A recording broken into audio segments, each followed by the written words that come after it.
Oh, look at that funnel right there. I guess that's probably what we're getting.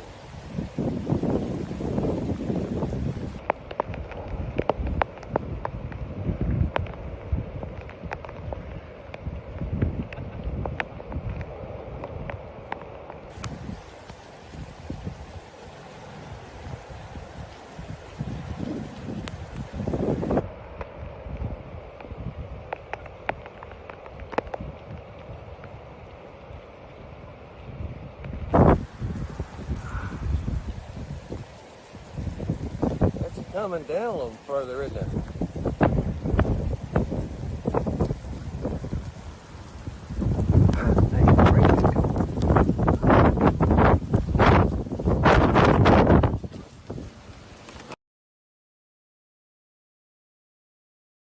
Thanks for watching our YouTube channel. Follow today's top stories and breaking news by downloading the NBC News app.